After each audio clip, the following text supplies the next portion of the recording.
Once you have the worksheet open, and the link for that is in Nearpod, or I'll also put it in the Zoom chat, you can read the tips and instructions in the beginning and then scroll down until you find the link to the coloring tool. You're going to have to click it twice, and then the pop-up opens.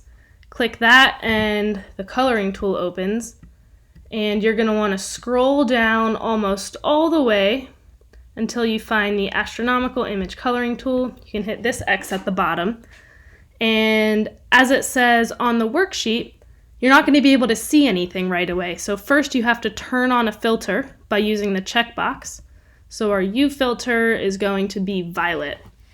And then we're going to switch the image to the NGC 6520, turn on the R filter to green and the Y filter to red. And then we're going to adjust our sliders so they're a little more than halfway. And then we can start to think about answering the questions on the worksheet. So in order to compare filters, for example, you can turn them on one at a time. So here's just the R filter.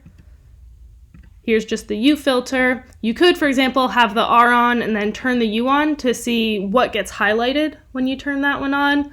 Same with the Y, what gets highlighted, or does anything disappear when you have the Y on, or maybe from the Y to the R. So you can use those tools to answer the questions on the worksheet, and you're going to answer them directly in Nearpod.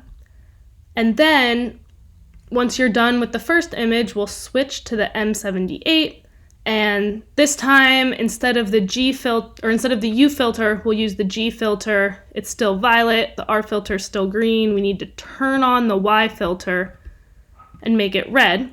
So those are the three filters we're going to play with. We can turn them on and off, see what appears, what disappears between the filters, and answer your questions again in Nearpod.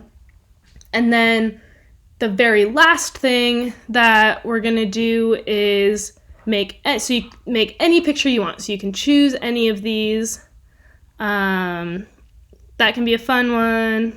This can be a fun one. You can kind of explore them as you want. You can turn on different filters, add different colors, make it look cool, and then whenever you're happy with it, you can take a screenshot and upload it to the same place that we have been uploading our videos for the other labs, and that is part 1 of the Colored Filters lab.